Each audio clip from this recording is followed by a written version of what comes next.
Welcome to the American Business Podcast. I'm Kevin Devecioglu, your host.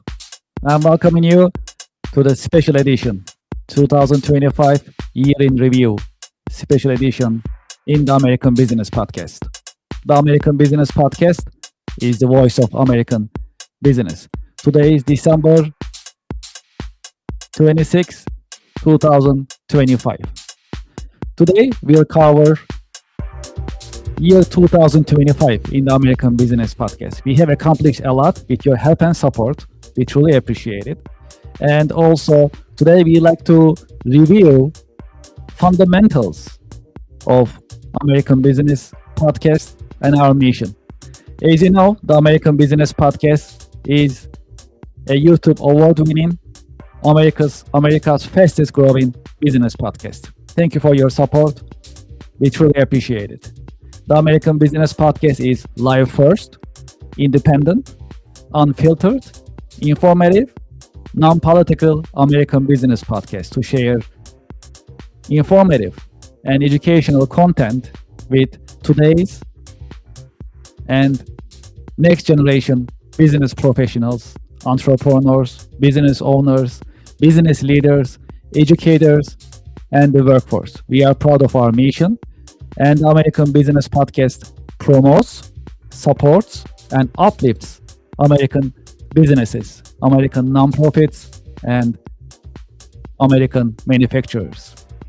Having said that, for us to share education information with next generation is critical, and it's an important part of our mission in the American Business Podcast. Before we start our review, I'd like to share that if you like to be a guest in the American Business Podcast, please send us an email, americanbusinesspodcast@gmail.com.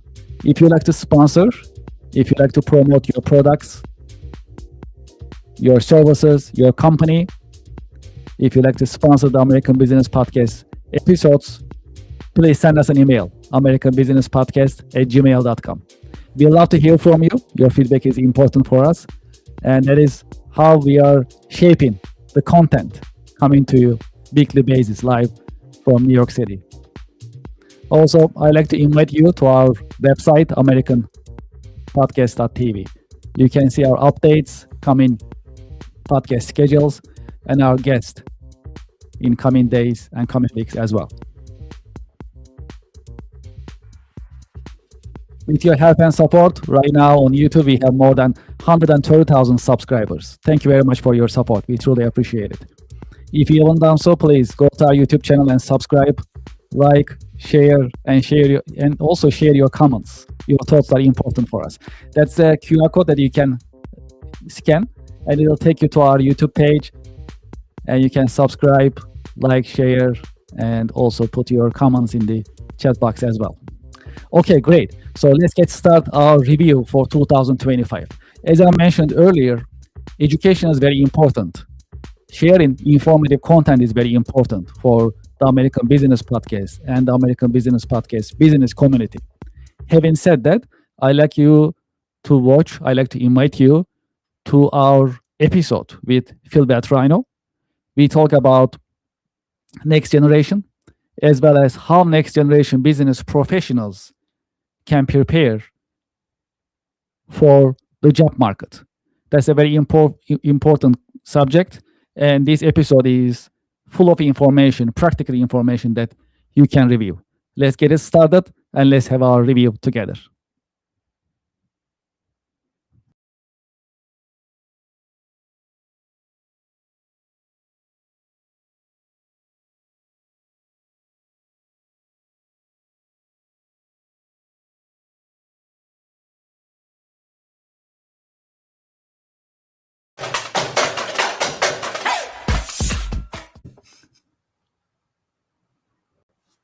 Hello. Good afternoon. This is Kevin Devecioglu, your host at American Business Podcast for the Next Generation, ABP. Today we are excited. We have Phil Beltrano with us from Helppedia, and he's the co-founder of the company, and we have a lot to discuss. The goal and purpose of our podcast is to share wisdom and insight with the next generation. And also we like next generation to get involved and follow our podcast, so that with their help and support and their insight, we'll keep running our podcast to share the wisdom both ways. So today I'm with Phil Vetrano, as I mentioned. I'm excited to learn from him. He is very active in the educating next generation field, I must say. He's a leader in his field and he has a lot of insights. Phil, welcome. Thank you, Kevin, for having me. Wonderful podcast you have here. I appreciate it. Thank you for your support, and I'm happy that you join us on this beautiful Friday afternoon, right? So we can discuss our subject and we can share some insights, some wisdom with the next generation. Well, as a start, would you please, for our audience and our listeners, would you please introduce yourself and your company? Sure. So my name is Philip Vetrano, and I'm an independent college and career coach. And my company is called Planning a Vision. I also do some business consulting on the side. I'm a business analyst through and through, but my analytical skills go across being an independent college and career coach. I'm utilizing the same skills I learned for the past 20 years in the world of IT, and applying those skills to support the next generation and parents, to help them navigate the college and career process. And so I started my company back in 2018. And in 2021, I started a nonprofit organization called Helpopedia.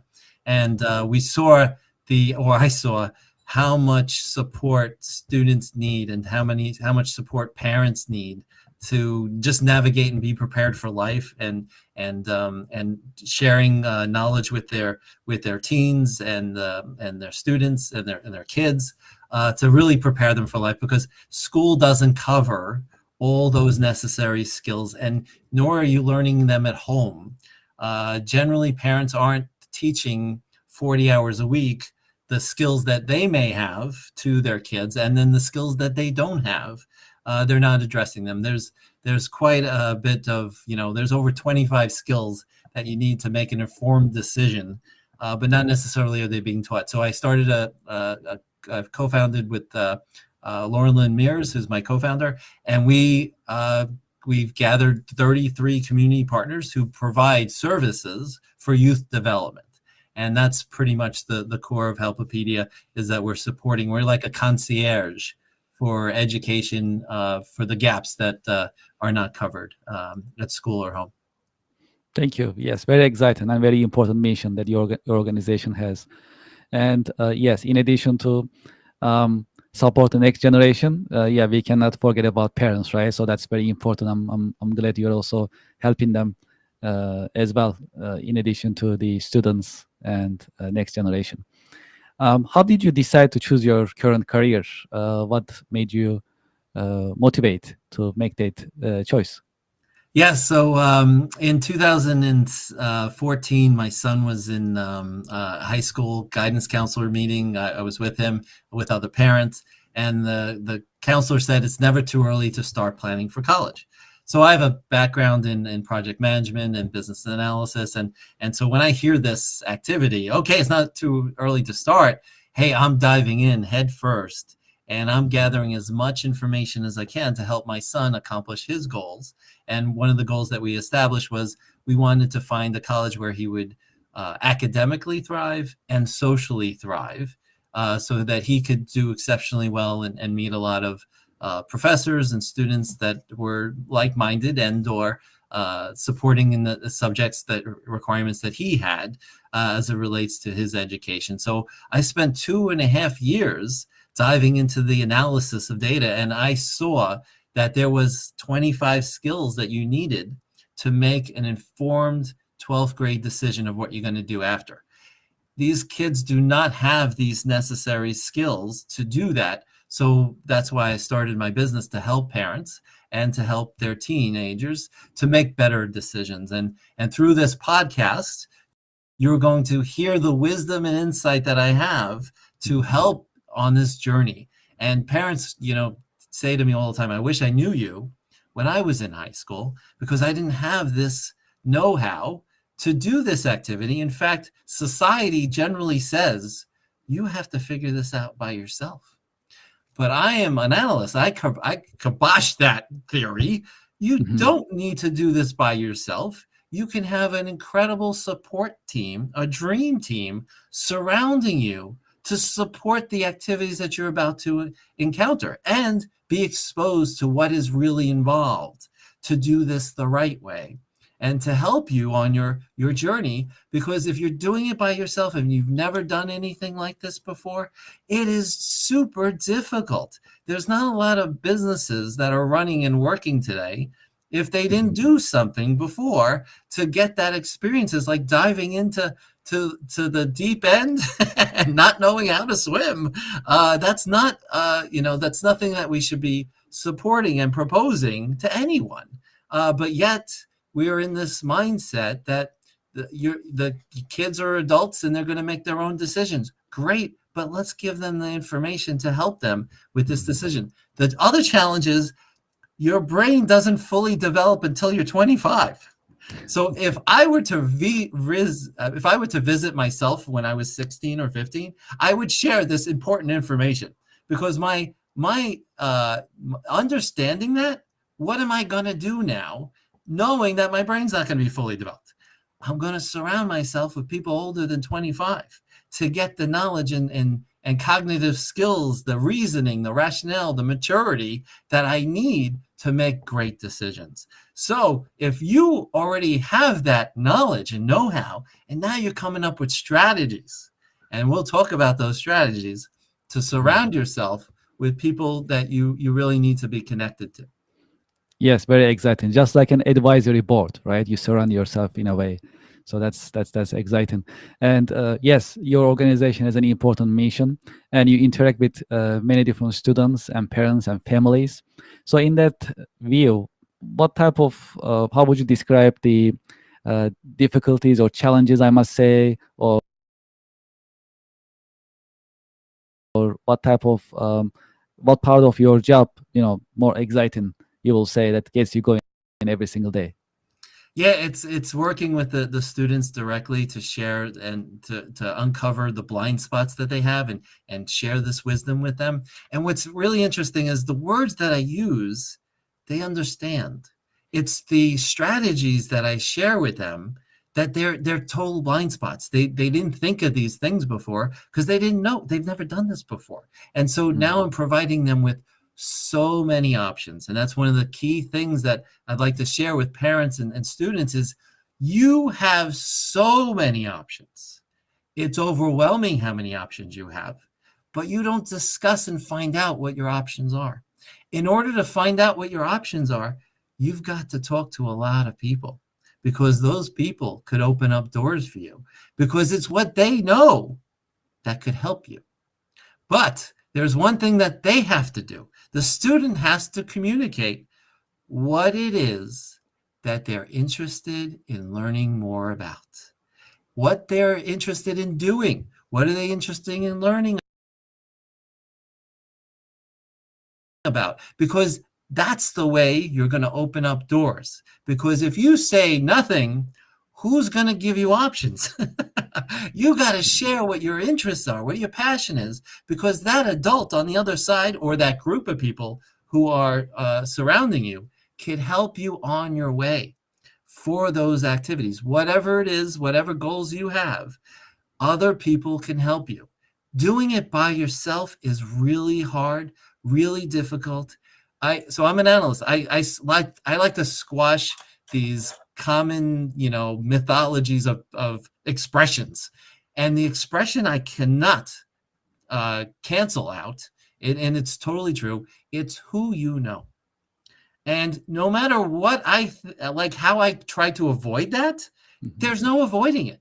Somebody's going to hire me. Someone's going to pay me. Someone's going to be my client. I have to get to know a lot of people. If I don't know a lot of people, I'm not going to get hired. I'm not going to know my options. So it's really a no-win situation. Now, what do they teach you in high school? Don't talk to strangers. Kindergarten, what do they take? Don't talk to strangers. You are losing out on your options. So let me share with you this new expression. Talk to as many professionals as you can. And now with the virtual world, you can talk to anyone virtually, any professional virtually. And your parents won't know how to do this. Why? Because they didn't go to school to learn how to network. They didn't learn how to meet people, how to make friends. There's no classes to how to make friends. There's no classes on networking. You've True. got to be surrounded by people who know what they're doing and provide you with incredible insights. But the goal, you have to know people in order to know what your options are. Yes, you can go online and see what your options are and spend all that time. But at the end of the day, you're going to have to meet somebody to make it happen. And because someone's going to interview you. You just Yes. can't get a job by just, applying to a job and hoping that you're going to get that salaried offering in an email to say, welcome aboard. Here's your start, Yes. and there's your pay. No. You've got to meet people. You got to talk to people. You got to learn True. those skills. The So process. Yeah. thank you for asking that question of the challenge. Absolutely, absolutely. Great insights. Much appreciated. And that's very exciting. Interacting with as many professionals as possible, learning from them as much as possible. Very important. And it's great to hear from you and get the insights. And our life is changing. It is because AI is coming in, and AI is becoming parts of our lives in different senses, different ways. This is still the early age. AI is not new. I went to an event before education event. They were talking about the history of AI. It goes all the way back to 1950s. However, nowadays it's more accessible, it's more affordable, it's more practical. So now it's in our life. Speaking of the next generation, so what is your take on AI? How our lives will change? What type of impact we will see of AI moving forward? Yeah, so AI can be incredibly powerful in the world of education, and it is a game changer. The question for the students and the parents is that what side of the coin is the school on? Are they empowered to take on this activity and go through a trial and error perspective to determine how this is going to work in their school? Or are they saying, or are they pushing back? No, there's no AI in our schools. We're not going to utilize AI in our schools because this is against our rules of utilizing technology to help you with your tests, with your essays, with everything that they assign you. AI could be a leverage tool to use to help you accomplish the questions. But they are against it because you're not necessarily learning if you're just asking the question. Like if they're asking, what's the economy like right now? And then you put that in the question in AI, and then you just copy and paste.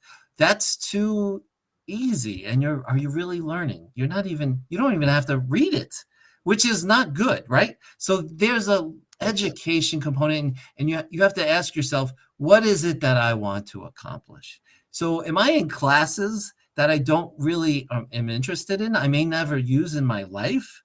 And so AI has the ability to, if educators and administrators are really taking this on and saying, we can do an incredible service to not only the students, but to the parents, to the community, because now we're going to create expertise at the individual level. Imagine the school is focused on individuals. Are you kidding me? No. We're old school. It's 30 people in a classroom. You're all going to learn the same exact thing in the same amount of way. No. AI could change all that.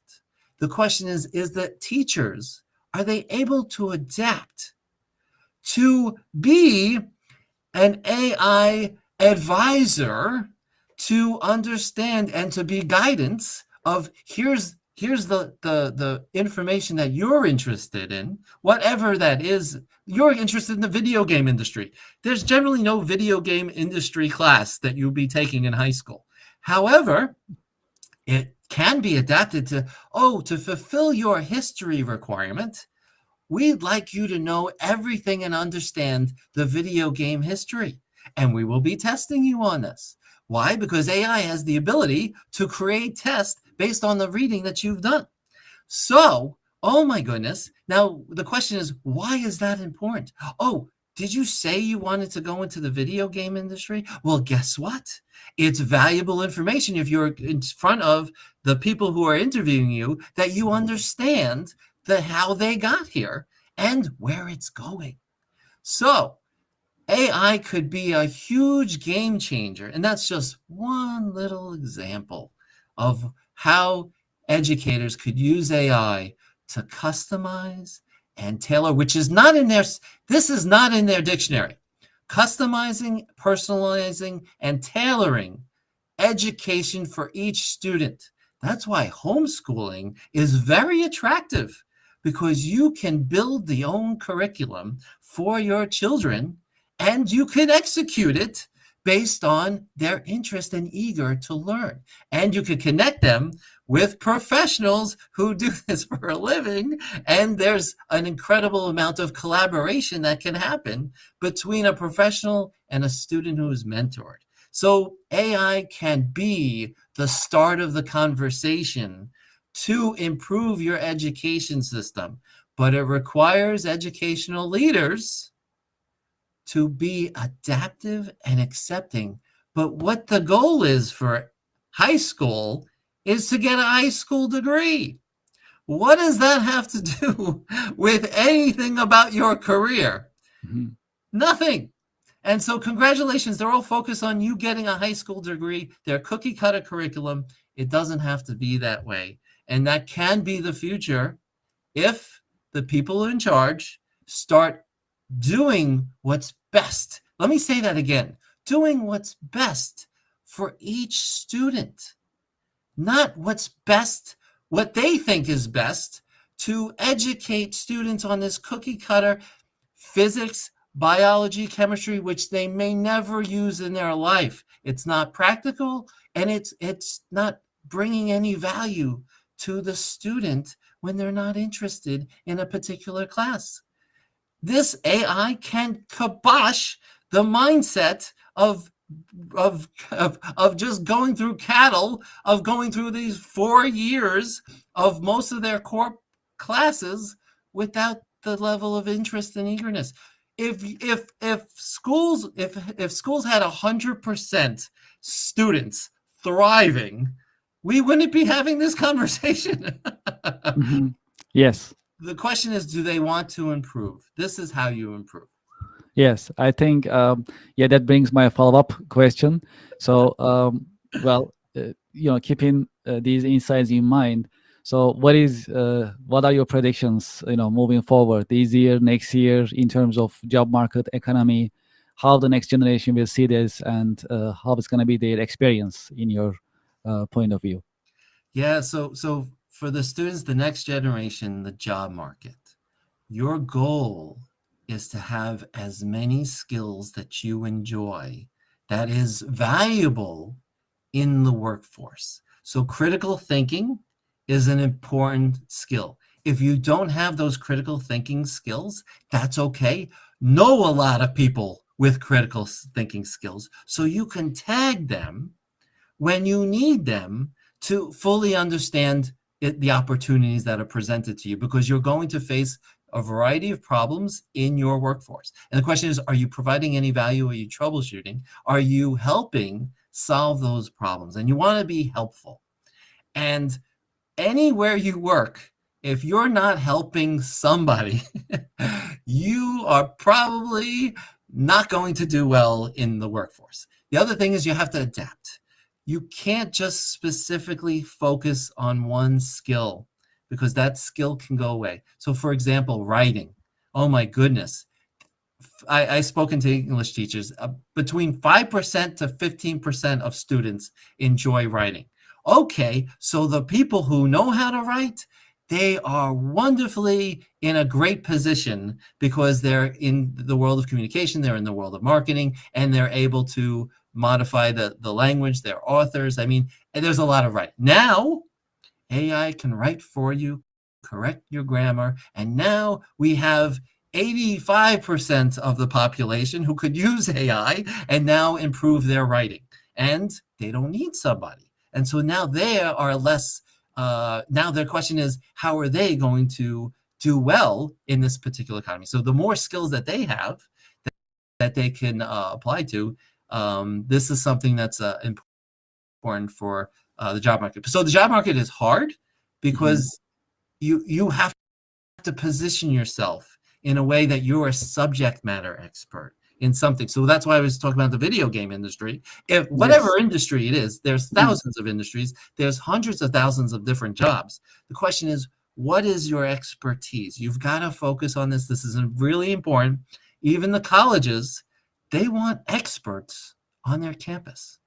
If you are an expert in a particular area, obviously if you're niche, which means that not many students know and understand networking. If you are an expert in networking and 9th grade, 10th grade, 11th grade, 12th grade, and you are actually networking in high school, have an unbelievable advantage. Let me say that again. Because the other students aren't learning networking. You've just carved out a niche for yourself to impress admissions folks and your future employers, because now you are well connected with lots of professionals. But the question is, do you know how to do that? And that's the learning that you'll be doing, either with me, with Kevin, or others who are mentoring you and supporting you to help you with this networking activity. Because once you have that ability, you will have options galore. You will know more people. You will be able to solve more problems because you know more people. And it's personal and professional, where you can lean on them to help them, whatever the challenges or the folks are needing. You'll know somebody. Absolutely. Networking. That is, I think, bottom line, very important. Also, you mentioned about preparation and preparing for next generation to prepare themselves for their future career path. What is your take on internship and apprenticeship programs? Yeah, so apprenticeship programs don't get enough publicity. They don't get a lot of conversations, even in guidance counselor offices. They're really, high schools push you to go to college, whether you're ready or not, whether you have the skills necessary or possible. The stats are really sad. 62% of students who go to college will graduate in 6 years. That means 38% are not. The other sad part is only 42% of students are graduating in 4 years, which means that it's a really expensive decision that you're making, and your likelihood is reduced, and they have not set you up for success. So if your goal is to be set up for success for college so that you can improve, so my son was able to graduate with all the degrees in 3 years. Why? Because we planned ahead and we got in front of it to be proactive, to know which college would be a great fit and accept his credits from high school, because he earned a lot of credits in high school. Why? Because he planned ahead and he saved mom and dad a lot of money because he did this activity. So preparation is important. Apprenticeships don't get enough publicity, but imagine you are working for a company and they're training you in the craft that you're doing.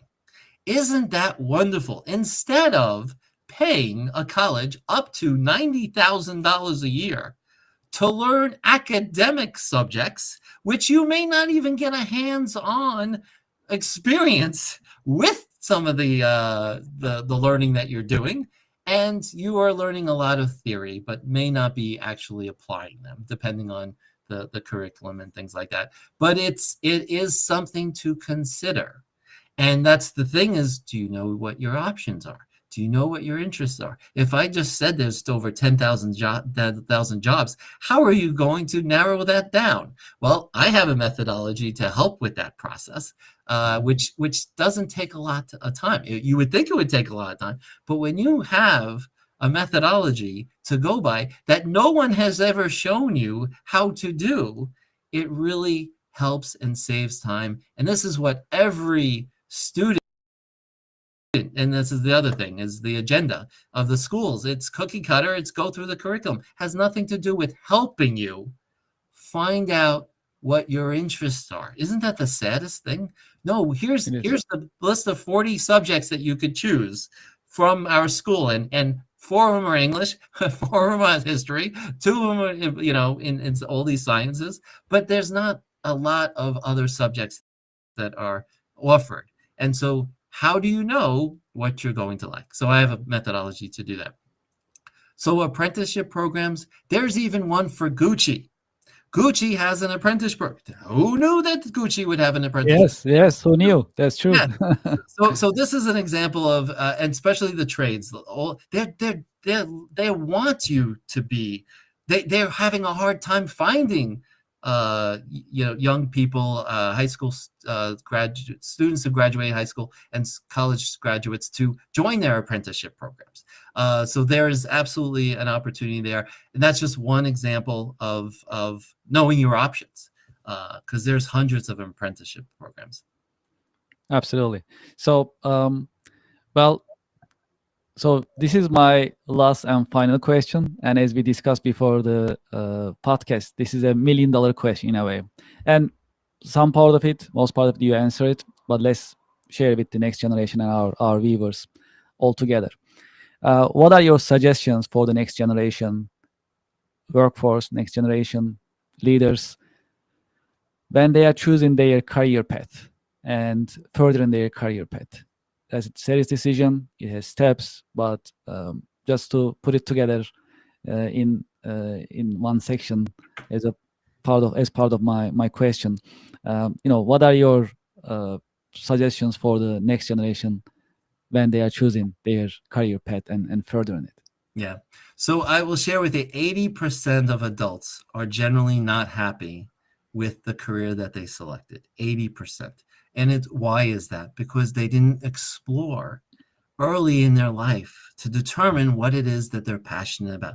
Can they have found something that they were passionate about and be paid for it? This is something that most adults don't go through. Next generation, you have an opportunity to get ahead of this. You have 8 years of your life to explore a variety of different careers. However, they didn't teach you how to explore careers. And so this is your blind spot. This is your disadvantage. So how are you going to learn how to explore careers? You're going to talk to people like me. You're going to talk to people like Kevin to help you with identifying what subjects, what topics do you get excited about that you want to be an expert in. Going through that list is really important, because you could always go back to that list when you've discovered, and I can't tell you the stories about students going to college thinking, having ideas that they really like this subject, but they really haven't done their diligence and homework to really understand what they were signing up to. So they have visions of psychology, they have visions of accounting, and they start, and then they can't finish. They don't like it. Why? Because they didn't know what they were signing up to. So my wisdom to you is exploring different topics, start digging in, seeing if you like it. If you don't like to read that 25 chapter textbook about a topic, you don't have to. But guess what? Not knowing what that 25 subject textbook is about and only signing up to the class on freshman year and opening that book and saying, this is not for me, that's not a good time to find out. So there's ways to get, and this is the key. In high school, they don't teach you how to be proactive for your life preparation. And so this is how you can be proactive, is to start learning, start connecting with professionals, and learning about the subjects that you are interested in, because then you're surrounding yourself with people who are experts in these subjects that you can go to be mentors. Because You don't know how much power you have. Here's wisdom for next generation. You have power. You can talk to any professional, introduce yourself. Hi, my name is Phil. I'm a 10th grader and I'm interested in engineering. That adult, if they know how to network, will not just answer the question about what they know about engineering, but they'll introduce you to engineers. And now the first day of your life for a career has just started. And the question is, how intrigued are you when you meet with engineers? Do you admire the work that they're doing? Do you like the work they're doing? And you're asking a lot of questions and they're going to tell you. And what's interesting is adults will just take over and just dump information on your lap. And you don't have to say a word if you don't have questions. And that's the other thing I've noticed with next generation. They're not very inquisitive and curious about careers. It's about their future. They've never done this before. I'd rather be doing something else. That's what they're saying to themselves. Now, you tell me otherwise. Please tell me. I started planning for my future in 9th grade. I'd love to hear that. And I'd be so impressed. I admire you for doing that because you are unique. And guess what? You have a huge advantage over all the students who haven't started yet. Phil, it's been a pleasure. Can you believe it's been 30 minutes? I think we can go for hours. This conversation is great. And I know it's very insightful for next generation, for our followers and listeners as well. I truly appreciate it. So before we end it, how our listeners and followers can get in touch with you and your organization? Excellent. So I have a website. It's called planningandvision.com. And you could book an appointment with me. Be happy to speak with you for a half hour to see how I can help you accomplish your goals and dreams. And that's and you could also email me at Phil, PHIL, at planningandvision.com.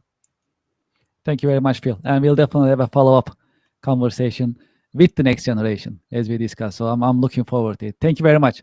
And to our listeners and our followers, thank you very much for your interest and for your support. We are looking forward to having you at our next podcast session. Thank you very much and have a nice day.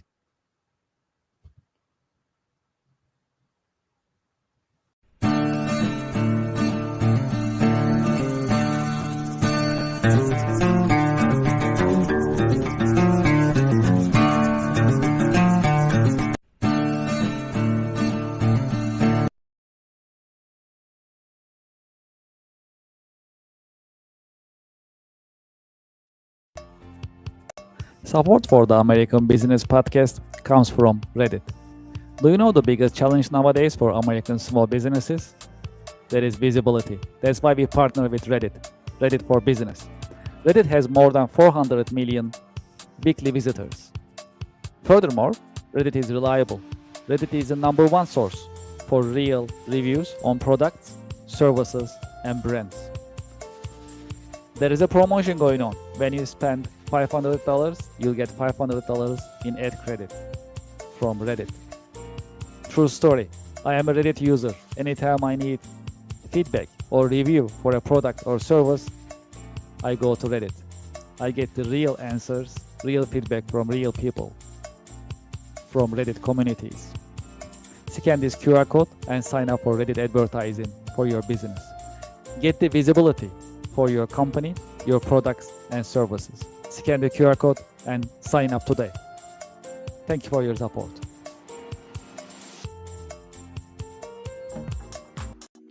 Support for the American Business Podcast comes from Brother. From large companies to small offices, Brother has powerful printers and all-in-ones for your growing business. Scan the QR code and find the best printers for your needs.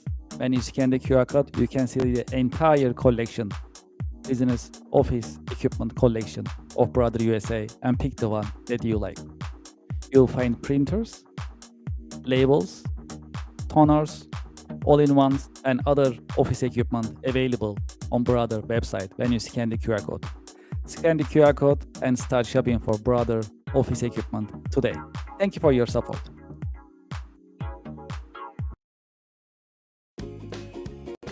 Support for the show comes from Yelp. You know, I've been talking to more than 100 business owners in the American Business Podcast. Do you know the biggest problem for small businesses nowadays? It is visibility. That is why you should sign up and list your business on Yelp for Business. I have the QR code on the screen, and when you scan the QR code, the form will show up on your screen and you can sign up on the registration form. It comes with free trial with no obligation. Make it easy for your customers to find you.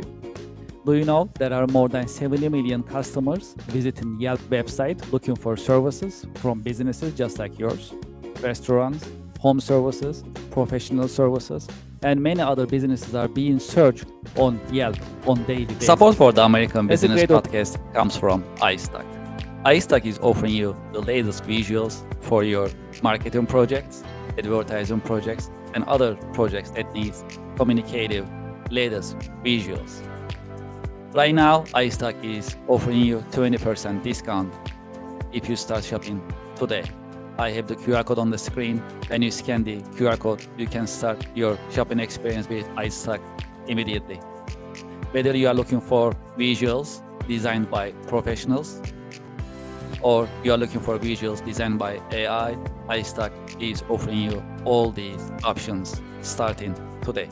Please scan the QR code and start shopping visuals on iStack website. Remember, there is 20% discount when you start shopping today. I hope you enjoy it. Thank you for your support.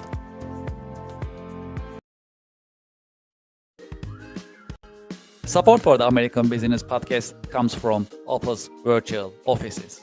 Office is offering you more than 600 different locations in the US. It is $99 a month. This includes prestigious business address, professional live call answering, personalized call transferring, business phone number, local phone number, professional mail services, voicemail converted to email. I have the QR code on the screen. You can sign up for Office today.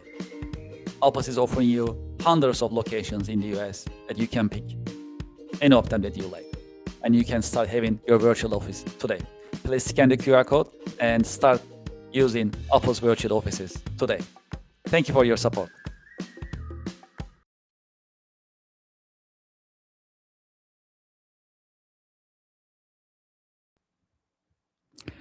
I hope you enjoyed this special review, especially the first part that we had the conversation with Phil Veltrano was actually very, very informative. And he emphasized networking and the importance of networking, especially for next generation business professionals, being out there, meeting, communicating with other business professionals, learning from them, and start building a professional ecosystem is critical. And from this point of view, that's why we created Connectional America Business Alliance. It is designed for business professionals to connect online. And in the American Business Podcast, we share these informative educational content with you, with business professionals, today's and next generation business professionals. And in addition to talking about this important subject, we also like to take action. That is why this networking plus podcasting event is very helpful and highly recommended. We organize these networking plus podcasting event monthly basis. We call these Connectional America or CABA. And the good thing about these event is, and also it's a unique point of view, is while you are networking with other business professionals online, you are also on the American Business Podcast in front of thousands of the American Business Podcast viewers and listeners. That's what makes it unique. And we have limited seating. If you are interested in joining this online networking event, you can scan this QR code and sign up and join us. Our next online networking event is scheduled for January 26th, and we are meeting at 10 a.m. Eastern. We start, it takes about 1 hour and a half. During this time, you can introduce your company, your products and services, and you can also meet with other business professionals during these online business networking event. Pretty cool event. I'm sure you'll like it, and I hope you join us. It's the QR code on the screen. When you scan the QR code, you can sign up, and I hope you join us. Well, let's continue our review. So, as I mentioned during our conversation with Phil, and the important part of that episode was actually that was our first episode. We actually streamed that on February 28, 2025, this year. And it was informative. Phil is a great supporter for next generation business professionals. As you could tell from his passion, he's very excited. It's coming from his heart. And the insights that he shared during that first episode of the American Business Podcast is very practical. Not only for next generation business professionals, also it's applicable for today's business professionals. Networking and being open minded and keep learning.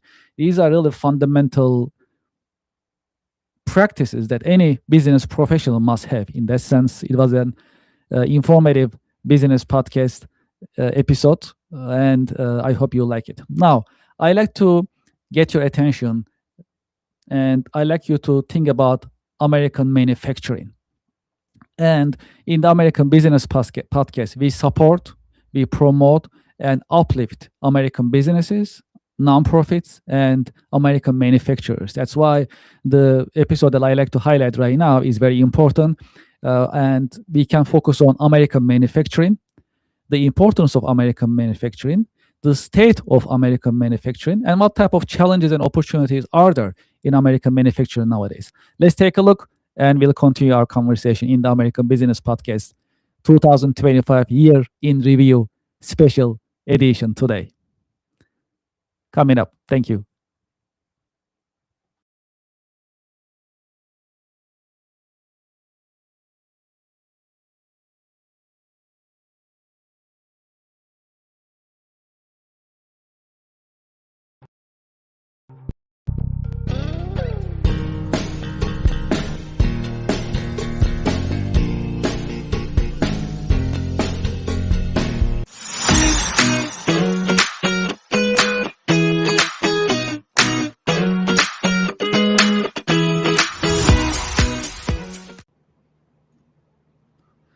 Good afternoon.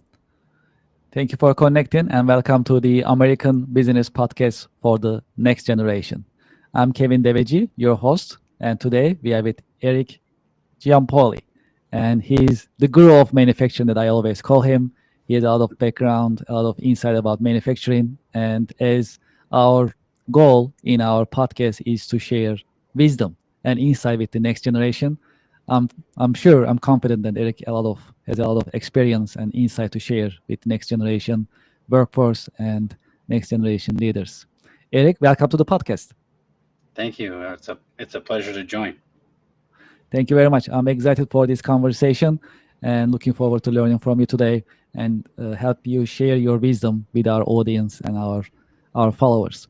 So for our listeners and audience, would you please introduce yourself and your company? So my name is Eric Ciampoli. I founded a company called Eric Ciampoli Industrial Consultants. We help manufacturers around the tri-state area of New York improve their operations, as well as training their employees, redesigning their facilities, relocating their facilities, expanding and automating, and everything in between to provide the most effective cost solution for making goods here in a very expensive place. Yes, absolutely. I know you are working with manufacturers on daily basis very closely. You see their challenges. You also learn from them. You also help them improve their business processes. It's very exciting. And when you look at your career, what did you make that decision? What did you what did make you choose this career? Well, I tell people, when I tell people the honesty, it's like I didn't get along with my boss, so I wanted to go do things myself. He said no too much, and I didn't like no. So I started my own business, helping customers expand. I actually started working with our supply chain at a business I was working at and helping them improve their operations after hours, which helped our business because now their on-time delivery improved. I chose it too because I really like to share knowledge and teach people the things that I've learned, because I've never been afraid to experiment. So I bring that experience of my tests gone well and some gone bad on what works and what doesn't work in an organization. Yes, absolutely. Absolutely. And I understand you see different challenges when you work with different manufacturers. Yeah. From this point of view, what are the challenging parts and exciting parts of your job, of your career?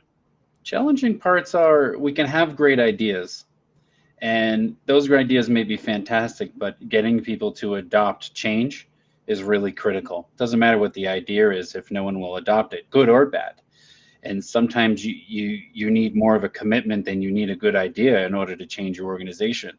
So sometimes these resistance come from leadership because they're afraid to try something that may not work as planned. And so they become a little bit paralyzed and too much homeostasis. Change is good, it's not bad. So the challenging points are really is like how comfortable is the customer with change? If you're open to it, we can try great things and improve your organization. But if you don't change anything, we can't improve either. Yes, absolutely. Yeah, the change management, right, Mm, requires a leader, and you are part of that process, and you witness yes, the and mechanics of it. repetition, absolute repetition. You got to say the same message over and over again and do not waver from it. And as long as you keep that consistent, people will start to believe the leadership. If you keep changing your recipe, no one believes anything you say. Yes, that's an amazing insight. Hmm. Um, so, well, you experience different challenges with manufacturers. You help them improve their processes. Also, you observe the U.S. manufacturing, Hmm. and U.S. manufacturing is very important for our country, for our economy. And when it comes to U.S. manufacturing, every decision counts, right? So that's very Yes. important. From this point of view, how do you see the U.S. manufacturing and also in the region? So you work with manufacturers in New Jersey, in New York Hmm. metro area, as well as nationally. So how do you see the state of manufacturing, and also how they are evolving and what they should do to adapt to changing market? I know these, there are a lot to unpack here, but I'm gonna let take your time to Mm. address the current status of manufacturing in US and in the region. Th- There are a list of things to cover here. Yes. I would say the current state of manufacturing is it's very healthy. There's a lot of demand for products that are made in our area. So the lack of demand does not exist like people think. There's lots of things going on. We make some amazing things that support a huge range of both government, military, consumer base. Everything's here in the tri-state area. You can find anything you want. You just got to look for it. Oh, I think right now there's a few headwinds for manufacturers that I've been trying to get some attention on, like the cost of rent. Right now, the current state of manufacturing is, yeah, the sales are healthy, but the cost of rent and insurance and taxes are really making it difficult for not only for them to maintain where they're at, but expansion becomes even more difficult. To add 100,000 square feet to grow your business, it's a scary undertaking. So there's lots of sales demand. There's some headwinds with the real estate cost. There's also headwinds with the availability of resources. Getting laborers on the island is becoming more and more challenging because of the cost of living. We're having the similar problems in New Jersey. The trade winds have shifted a little bit, as you see in the media. So the availability of general labor, especially in food, it's critical because a machine can't do everything. Automation is not applicable to everything in your manufacturing business. So some companies are evolving and they're offsetting some of this with adding automation where it works. Some of them were consolidating their facilities so that we can expand new products in the space that we save, so we don't have to lease more space, which is a good way to conserve cash. We're expanding different types of roles where, hey, I can't find this types of tech people, so we're working together to outsource some of those things with another group that I run, where we're offsetting that availability of staff. Like upstate New York is having this big challenge. There's only a small population in your neighborhood, and manufacturing, some of the stuff is commutable. You got to come to the office. Other things can be done remotely. So we're shifting things wherever it needs to go in order to staff that that company so they can grow. So there's been a lot of adaptation to remote work, hybrid work, automation, rethinking how we do things. We got to be more frugal with the space that we have. We can't just spread out. And some cases it's easy to do. Other ones are far more challenging, right? Expanding or consolidating in food is a lot more restricting than a warehouse or just general manufacturing, where you can pop a tent in the yard for a couple months and make some products and then take it down when the winter comes. Can't always do that with food. Yes, absolutely. Also, as a follow-up, we know supply chain issues is a top priority for manufacturers. So what type of measures are manufacturers are taking nowadays to stabilize the supply chain and as well as to manage the cost? Oh, this one gives me personal chest pains because it's such a big issue right now. Like, it gives me like a little shortness of breath because two things are happening. You can't get things, so you have to buy more at a time. And then when you have to buy more, you need more space. And so warehouses are filling up with stuff just in case I need it. And the supply chain in some cases has stabilized, but other things are still uncertain. And so you buy as much as you can when you can get it, and price becomes secondary concern, which is a big issue in manufacturing, because as all of you know, in manufacturing, it's not huge margins. If you have big price increases on your supply side, that affects your bottom line like tomorrow, not in 3 months, it's tomorrow. And it's becoming a very high focal point area for manufacturers is who can I bring into my supply chain network? Who's already here? How can we improve delivery? And where am I going to put it? Yes, these are critical questions to be addressed. Absolutely. Another challenge that we know in manufacturing is the talent acquisition and talent retention. In this sense, especially skilled workforce, right? Very important for manufacturing. How can institutions such as community colleges, universities, how can they close the gap, you think? What is your take on that? They're starting to do it now, although it feels like it's a little bit late. We're seeing more tech centers pop up to teach students welding, CNC machining, basic reading and creations of technical drawings, things that are not available in high school education. It would be nice to see high schools adopt it, and you have an option like you used to back in my day. You could take wood shop and learn how to make things. Like maybe take like a tech shop where you learn how to make an engineering drawing and how to use AutoCAD and maybe how to weld. I use it sometimes at home. I got a little welder, and sometimes you need it. And having the ability and the access to that talent, it's important. I think that the community colleges, they're doing a decent job. I wouldn't mind see more of an expansion. We need more women in the workforce that join this. Some of the best welders I've ever met were women. They're far more patient. Yes, absolutely.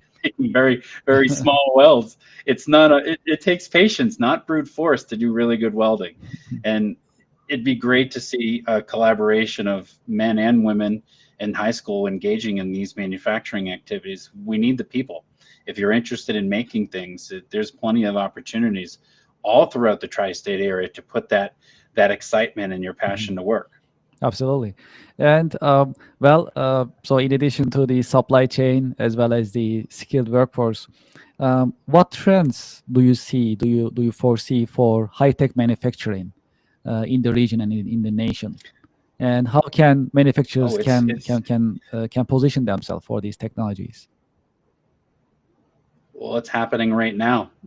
3 years ago, I'd have conversations about automating a warehouse, and people would laugh at me. It's like, why would I do that? I can get 10 guys.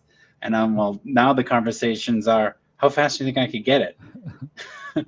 Because you can't just post a job on the front of the building and get 20 applicants to work in your warehouse anymore or in your facility. Never mind the skilled labor, just general labor market is becoming scarce. So the conversations about adoption of tech and automation, they're far more prominent than they once were years back. So the conversations are shifting towards, how cheap can I do it, to how much capacity do you think we can get from this investment? And it's changing the way warehouses are designed. I'm starting to work with more vendors from around the world to do completely lights out warehouses where 2 operators are picking and no one's walking up and down aisles. The little bots are moving thing and bringing those items to the picker. So product to pick instead of pick to product. It really dramatically changes the demand for your workforce, because now you can pick all the orders in a day that would require 10 people with just 2, maybe 3. And the conversations are becoming more advanced. And how do we use this technology? How fast and how do we expand it? Because every business needs to plan for whatever you're doing today, plus the next 10 years. You cannot plan yourself into a corner thinking that this will be the forever solution. And that's where automation sometimes gets a bad rap. Customers will, hey, I need to automate this one job. Let's automate it. And I'm like, well, how else can we utilize this technology and make it as flexible as possible so that you can take your investment and expand it to anything that might show up, or as much as possible, without, scope creep into oblivion, which I'm sure you're familiar with, Kevin, in the tech field. The scope could never end if you let it. So what can we use technology for so that we can get the most out of it now, tomorrow, and 10 years in the future? Because these investments are not cheap. They're a lot. You need to plan for the future, not just for today. And these conversations have been a lot of fun, because it's very exciting to see this shift. Not that I want to put millions of dollars into everyone's automated warehouse, but the reality is here. If I need 10 people to pick and I can only get 2, there are orders that aren't going to ship. True. And that's a real problem for the business and for the customer. If you stop shipping on time, your customers find someone that will. You don't want to be that third choice when someone else failed. You want to be the first choice because you're always on time.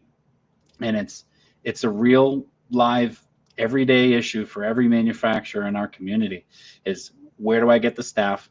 How do I improve? My sales are growing, but how do I facilitate it so I don't fail in the process? I was having a conversation yesterday with a startup food company. The broker is so excited about their products, and she's sitting there on the other side of the table just worried about, if I get a big order, what's going to happen? And I'm like, well, we're not there yet. We're preparing for that. But her fear was failure. And customers that are 10, 20 years in business are starting to have those same thoughts, is, if I'm successful, when this order comes through, how am I going to deliver it? How is my supply chain going to follow up and fulfill my needs so that I can fulfill the customer's needs? And it's an exciting time, because there's opportunities and technology there that is not as expensive as it once was. And it's readily available from a lot of different competitors. So you can push on each one to get the best technology that they're good at it and integrate it into your manufacturing facility. And a great place to start is in simple, mundane tasks. You can't automate everything, but if you can take automation and you can apply it to a person so that you can make a person twice as productive, you're winning. Yes, that's critical. Also, how about AI? So, well, in some form, we are all experiencing AI nowadays in our lives, in our businesses. It's more accessible than before, more affordable than before, more practical than before. I'd like to learn your take on AI, how AI will change our lives and our businesses. You can also, craft it from a manufacturing point of view as well, if you like. Yeah. So AI is changing even the way I run my business. I'm an engineer by trade. I'm not an English major or a novelist. So I use the technology to rewrite things that I'm writing in my proposals, and as well as emails, to say, hey, I want this to sound better, but I don't want to spend time working on this. So I let AI give me a better version of what I want to say that sounds better. So I'm using it, and I've adopted it. We're using it for graphics. We're using it for basic, graphic design elements. We're using it for general things. In the manufacturing world, I'm seeing it used a lot for planning and some of these critical tasks that are starting to adopt it. It's quite exciting, because it gives you, it's not 100% reliable yet, but it does help quickly open your perspective to the things that you're engaging with day to day, and help give you a very quick answer on how else could I approach this planning scenario to get all these things done with the inventory that I have. And they're integrating it everywhere. You see it rolling out now in software systems like the ones you work with. It's embedded. So it's, some customers they're, oh, I don't need that AI. And I'm like, well, let's try it. It's like, how does it work? And you see it does some nice stuff. There's usually a few individuals in the organization that can't wait to see what's next. And then you have some that are like, oh, no, we don't need that. We don't use that here. You've got these two extreme ends inside the same organization fighting, oh, we don't need it, on versus, oh, I want it. I want it tomorrow. It will help me do my job better. I see it more and more. It's changing the way businesses think. It's changing the way businesses operate. It's changing the way the employees spend their time.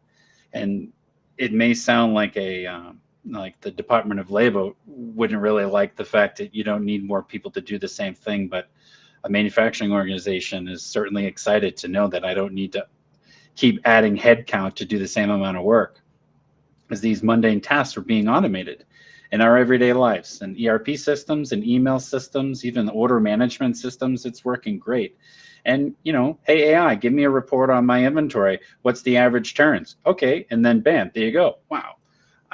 I'm not an accountant by any means either. And I use these tools to analyze financial statements very quickly versus me having to go back to my textbook and pull out all the things that I learned 20 years ago.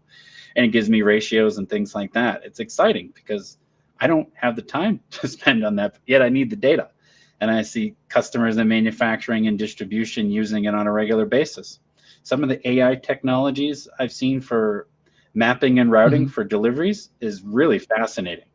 Like a lot of people use Waze. This is Waze on steroids, where it can map your delivery routes in a way that also accommodates for traffic patterns.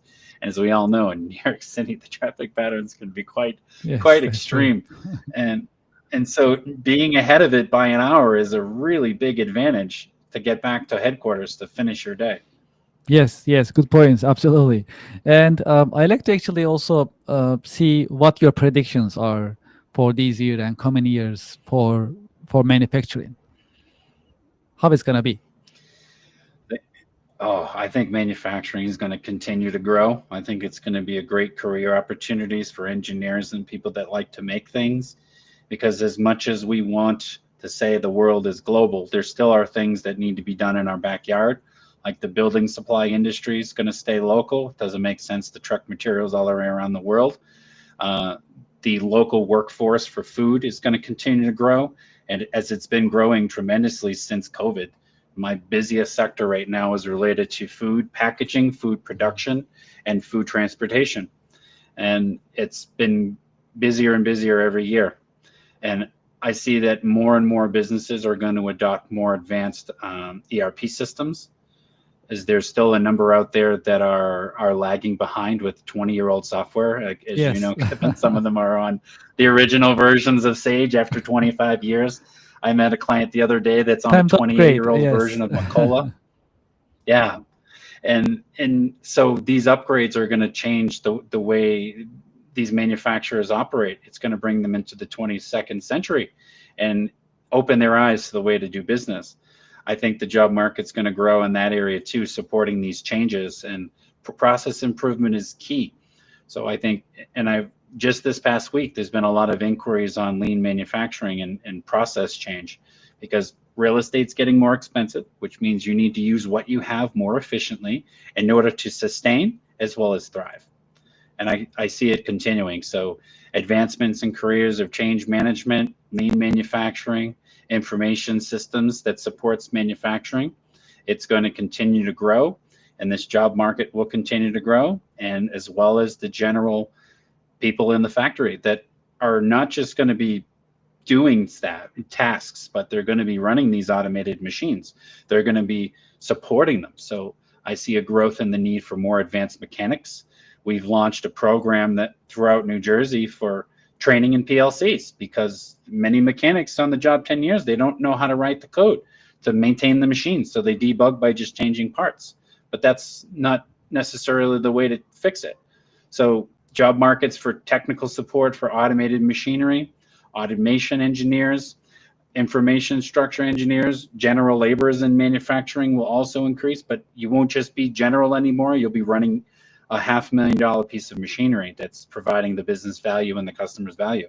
It's not picking things up and putting them down anymore. That those markets have shifted to more advanced manufacturing. So I see it continuing the same way as I've been seeing it over the past 5 years, ramping up. When you work in a warehouse, you're likely to be pressing more buttons now than carrying boxes and driving a forklift around. Yes, no doubt. Ramping up. So that's definitely a positive outlook in that sense. Yeah.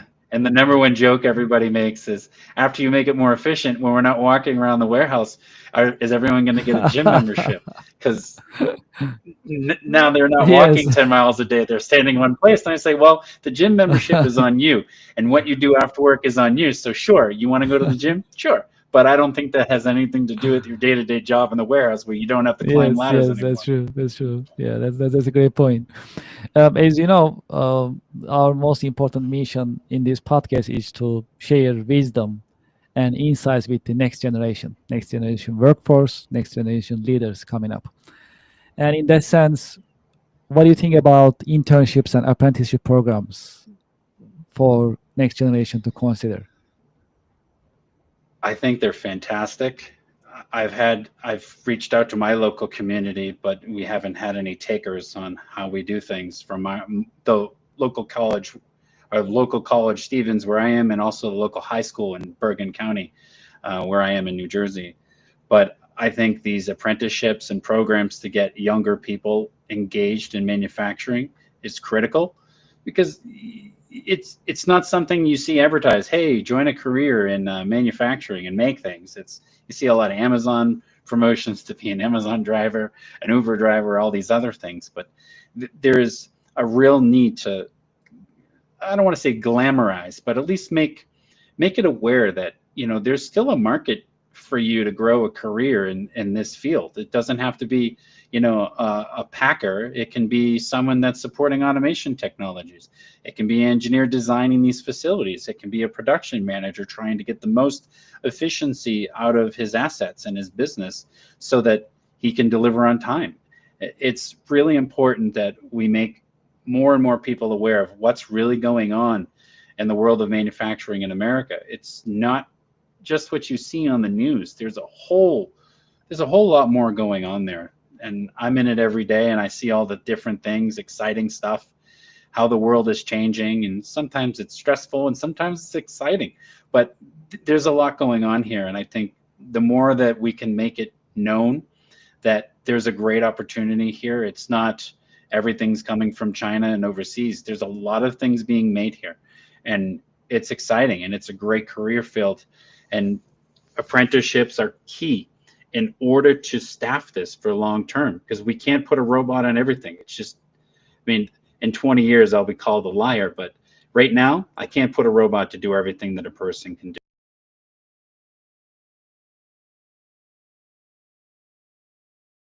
Maybe in 20 years, I'll be proven wrong, but right now, I can automate a lot of repetitive tasks, but I can't automate everything, especially complex shapes and assembly. You need a person to put that together.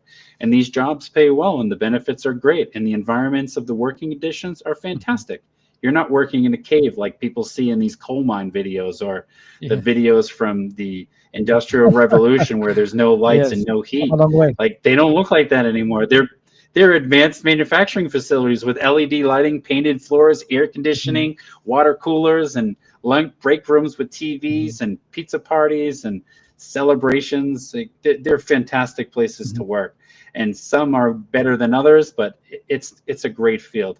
I want to see more apprenticeship programs. Some of the ones that were launched years ago had a kind of a hard start in New Jersey. They were late adopted, so the interest kind of died off before it really got moving. But it'd be great to see more of it. I think it's essential, bringing young people and even fresh graduates from engineering and other technical aspects into these apprenticeship programs, or while they're in school, like I did at Wentworth. We had mandatory co-ops, or you didn't graduate. So I did 4 of them, and 2 were mandatory. I learned a lot in the field about how manufacturing worked and manufacturing in America and what it really looks like. Things that you don't see, the things that you don't see on TV. Yes, and how important it is. Yeah, absolutely. Oh, it's critical. Well, we are almost completing our time. We've been talking almost 30 minutes. Hard to believe, right? Time flies, and it's very exciting. So one of the questions that I like to ask you and hear your insights is for the next generation.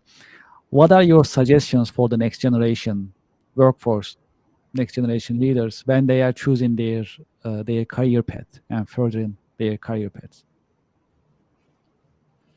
Focus more on your soft skills and selling than just being the smartest person in the room. Because you can be the smartest person in the room and everyone disagree with everything you say because you don't know how to sell it. So a key feature I learned many years ago is it's called keep the boss happy. You need to tell the boss what he wants to hear so his boss is happy, which makes him happy. And the better you sell this on any idea, on things that you want to do to change an organization, you have to start with yourself and how you're going to present this idea in a way that it's going to be received in a way that you want to be understood. So selling to your boss is critical. You can learn a million skills, but they will mean nothing if no one agrees with what you're trying to do. The pitch it doesn't have to be perfect, but you need to present. I'm not asking for something. I'm providing you an opportunity for the organization to thrive. And here's how I see this vision coming into reality. I've actually integrated these things into my lean teaching courses where we do the how to keep the boss happy as a side note to every context, because we come up with great ideas all the time, but if you don't sell it right, it just dies like many other great ideas. So learn how to sell. Learn how to sell your ideas, learn how to sell yourself. Otherwise you'll get overlooked because you won't get valued the same way that you deserve to be, because you need to present yourself in a way that makes you marketable and easy to communicate with and also well understood. Absolutely. Managing up. Yes, definitely. Well, great insights, Eric. Thank you very much. So before we end our podcast session, how our followers and listeners can reach out to you? Mails, that. Oh, you can find me on the internet. Just type my name, Eric Ciampoli. I come up in a lot of different places. It's www.ecicconsulting.com. Eric, thank you very much. It's been a pleasure, and I'm sure for the next generation, it's been very insightful and helpful. Thank you very much for sharing your wisdom with us. Thank you. Thank you so much. It's a pleasure. Thank you very much.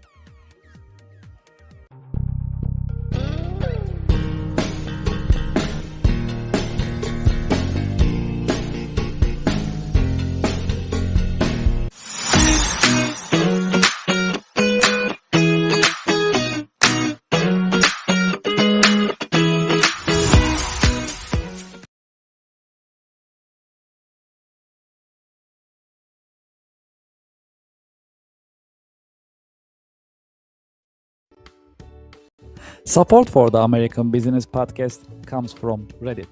Do you know the biggest challenge nowadays for American small businesses?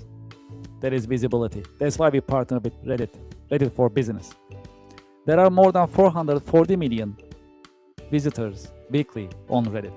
Furthermore, Reddit is reliable and millions of users are going to Reddit to get the real feedback from real people. It is the number one source for real reviews on products, services, and brands.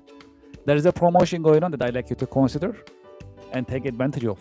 When you spend $500 on Reddit for advertising, you'll get $500 in advertising credit. True story. I am a Reddit user, and anytime I like to have feedback or review for a product or service, I go to Reddit and I talk to Reddit communities. I get the real feedback and real review from real people and real communities. Scan this QR code and sign up for Reddit advertising. Get the visibility for your company, for your products and services on Reddit with Reddit advertising. Reach people ready to buy your products and services with Reddit advertising. Scan the QR code and sign up today. Thank you for your support.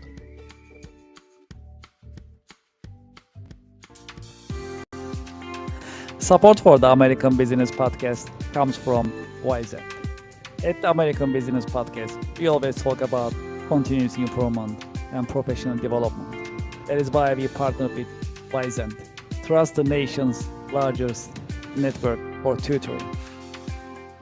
Wizen helps you find the tutor that you need in many different subjects: chemistry, computer, foreign languages, geometry, English, music, physics, reading, SAT, science, and many more.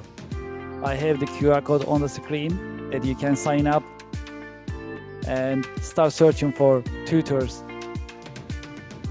and enjoy the learning experience and continuous improvement, as we always talk about in the American Business Podcast.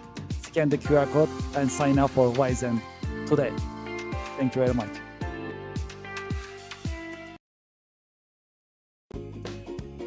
Support for the show comes from Yelp.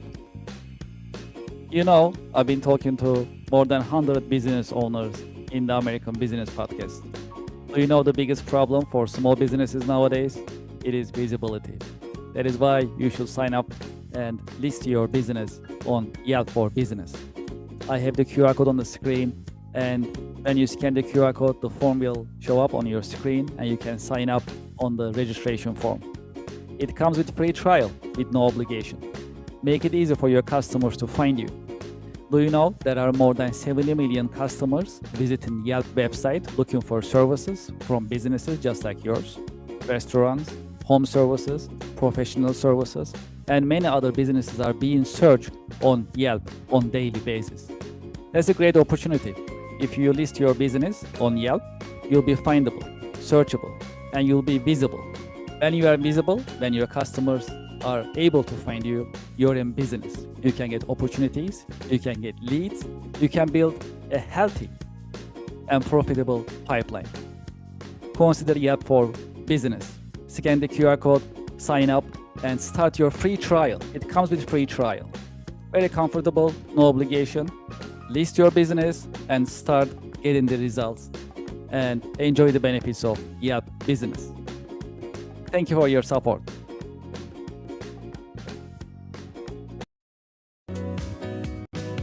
Support for the American Business Podcast comes from Anywhere Apps by Kerr Consulting, now Cherry Becker. Anywhere Apps are designed to help you digitize and automate your business processes. Anywhere Apps are a family of business software products. There are more than 40 products available for business process digitization and automation. Anyware's apps are easy to use, they are standalone, and they are also ready to integrate with your ERP and accounting software systems. Today, I'd like to promote APS Anywhere, which is part of Anywhere Apps software product portfolio. APS Anywhere, designed for manufacturing companies. Whether you are a process manufacturing company, food and beverage, chemical, and more, or a discrete manufacturing company, automotive, aerospace, electronics, and more. APS stands for Advanced Planning and Scheduling. APS Anywhere is ready to streamline, digitize, and automate your production planning process. As you know, in manufacturing, production planning is not easy. There are always some bottlenecks and challenges. You need to put together your resources, 3M, man, machine, and material. APS Anywhere designed to streamline this process and automate it for you. It is a modern system. It runs on cloud. It also has deployment options for installation on your server or your private cloud environment. The system is scalable. It comes with unlimited number of production planning scenarios, meaning before you execute, you can see the financial implications and timing of your production planning on APS Anywhere. APS Anywhere comes with a very colorful and easy to use Gantt chart so that you can see your production planning on a colorful and easy to operate Gantt chart before you finalize your production planning purposes. The system is also integratable. It is ready to integrate your ERP system, MRP system, and other systems whenever there is a need. It is designed for manufacturing companies by manufacturing experts. It also comes with ready-made reports if you like to utilize. Furthermore, on APS Anywhere, you can also use demand forecasting function, meaning based on your past manufacturing and sales figures, the system can predict what will be your demand in the future. This will help you manage your supply chain in a more productive manner.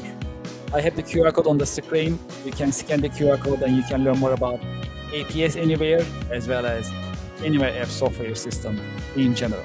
There is more. I have a direct line for you. You can send me a direct email, kevin@herconsulting.com. kevin@herconsulting.com, and I'll be happy to hear from you about Anywhere apps, APS Anywhere, or any Anywhere apps that is offered by Anywhere apps like Her Consulting, now Cherry Baker. Thank you for your support.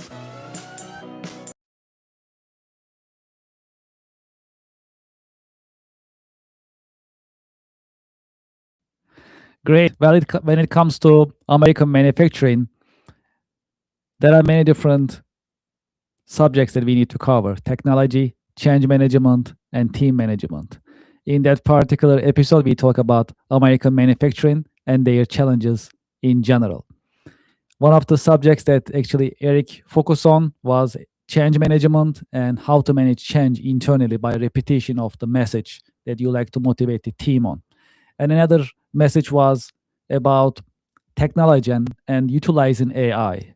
Nowadays, American manufacturers, they have modern production environments. It's not what it used to be as per Eric's description. These are modern facilities with clean working environment, with good benefits as well as good paying opportunities. So that's a great career to consider moving forward, working in an American manufacturing environment, American manufacturing industry. Without internships and apprenticeship programs and their importance. As you may remember in the previous review that we talked about internship programs as well with Phil Vetrano, and for the next generation to prepare themselves and get connected with current professionals, networking and internship programs are very important. It is also the same for manufacturing as well. When it comes to manufacturing, in addition to internship programs, we also see and hear about the importance of apprenticeship programs, where you can actually be part of an apprenticeship program and hands-on, you can get certain skills. So welding and other skills can be obtained during these apprenticeship programs so that you can have a hands-on knowledge and experience, and you will be hired more, you will be hired quicker in the marketplace in American manufacturing, in the American manufacturing industry. So he also talked about communication skills in Eric's section, that episode that we talk about how to have communication with our team members as well as superiors, how to position a project, how to position a new technology that you think, you believe that it's going to be helpful for the organization. That communication skills, that presentation skills are also very important to develop and practice in American manufacturing industry and any career in American manufacturing industry. So, as we always say in the American Business Podcast, American manufacturing is very important. That is the backbone of U.S. economy. Right now, about 600,000 American manufacturers are operating actively in the U.S. So that's an important industry, and it's growing, and it has also a lot of benefits for the next generation to be part of American manufacturing industry. Well, I like to get your attention to team building. In an organization, acquiring talent as well as retaining talent is very important. And one of the episodes we talk about how to build team spirit and team building activities. So for that, let's review our episode and let's talk about how to build a team and techniques to build a team. So for that, we had an episode with Jesse Puddle, and he talked about his company, how they are helping organizations build teams and fundamentals of building teams in any industry. So let's review the episode and we'll continue our conversation.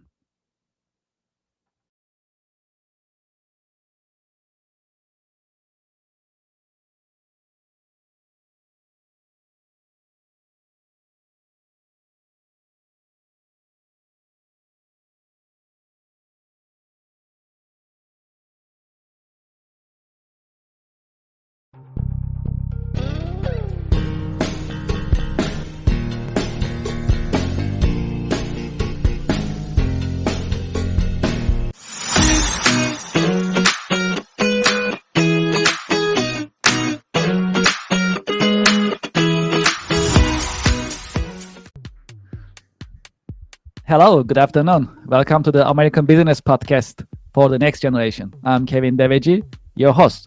Today, I'm excited to welcome Jesse Puddles from Spot Corp Events. Let's welcome Jesse to our podcast. Jesse, welcome to the podcast. Thank you so much for having me, Kevin. Happy Friday. Happy Friday. Yes, you made it. We all made it. That's great. Yes, we did it. Feeling good. Feeling good. Yes. So let's get started if that's okay. Yes, I love the energy. Much appreciated. Yes, So that's good. So let's get started.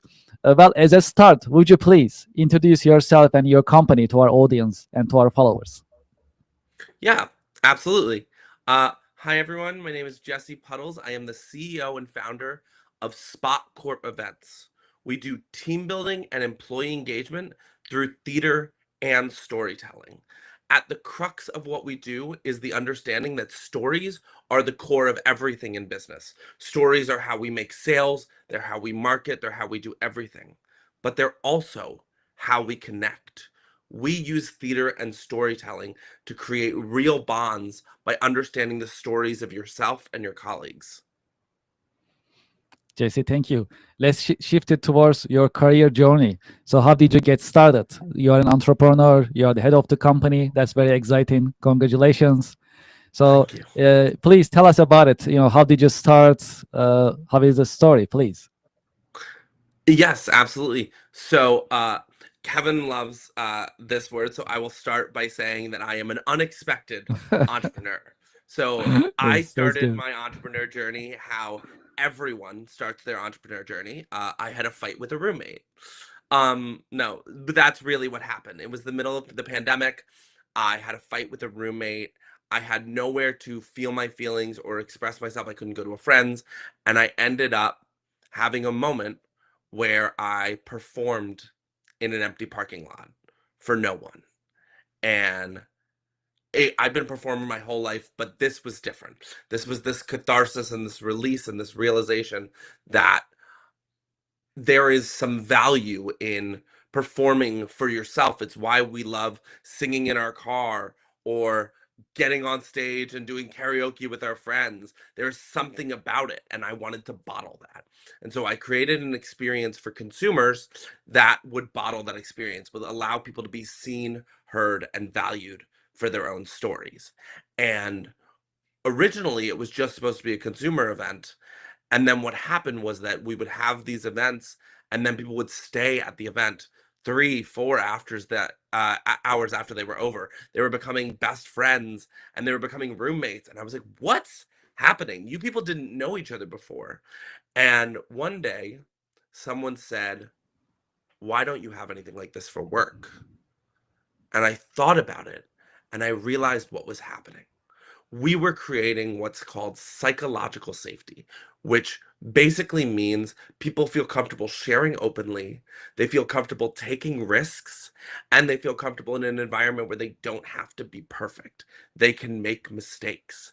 And I realized that this program is directly transferable to creating community in business. If you've ever been in a meeting where you were sitting there and there was a leader who was maybe talking and not saying anything particularly unsafe, but you were worried to speak up, you were worried you might be wrong, you were worried, it means that your space didn't have psychological safety.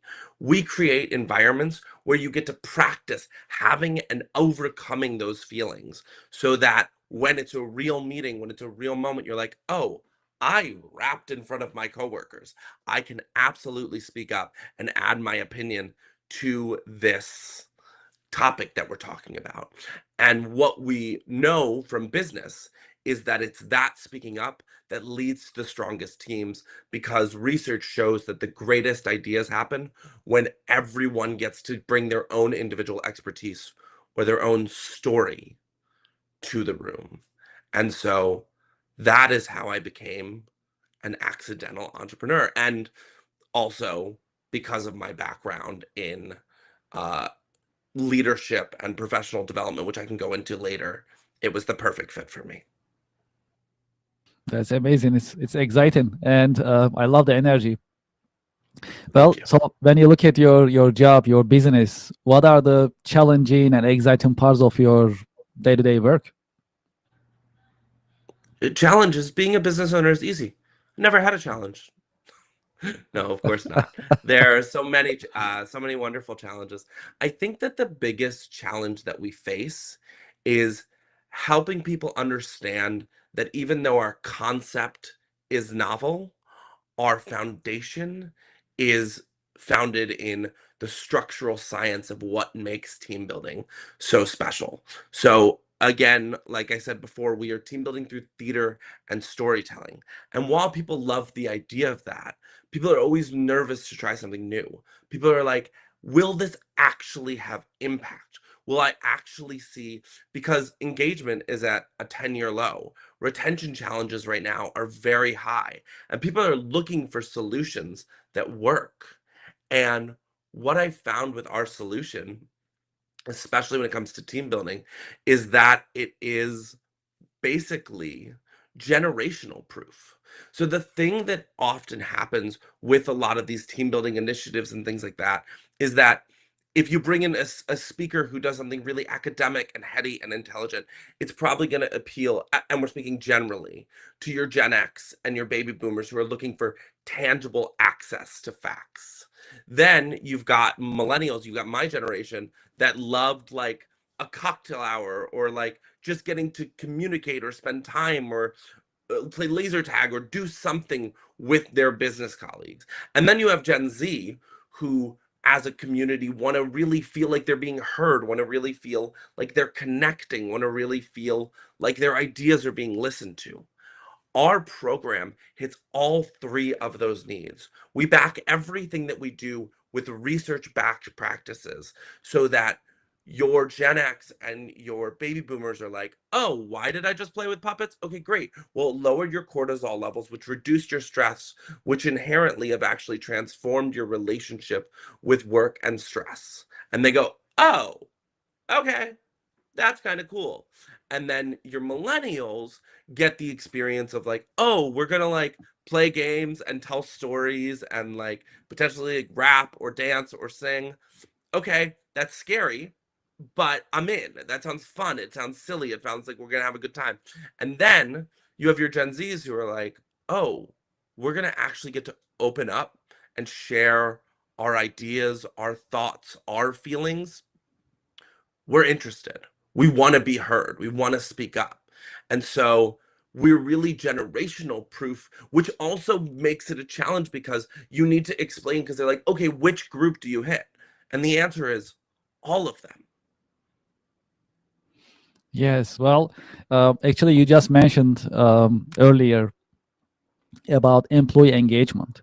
Why employee engagement is important for businesses, manufacturers, or businesses in general?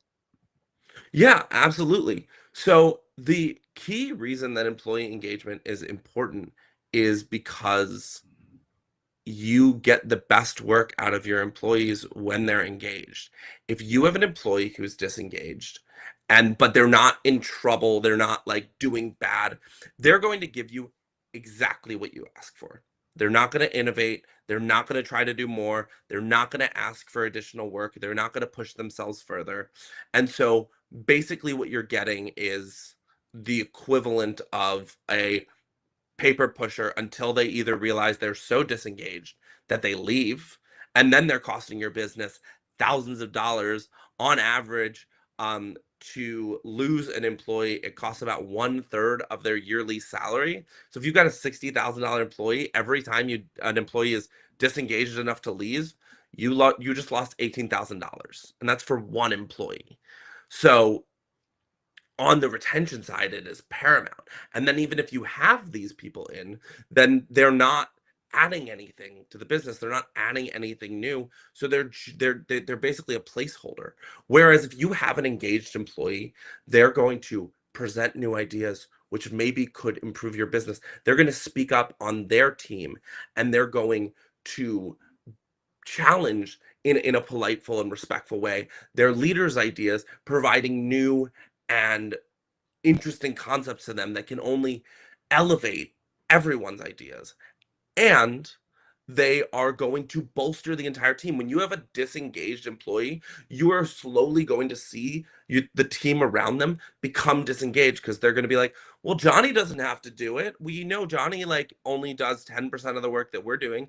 Then and then we don't want to do it. Okay, well, now you've got 2 disengaged employees, and then someone's mad at that employee, and then you've got 3, and before you know it, you have an entire team that's disengaged just because Johnny didn't like his work.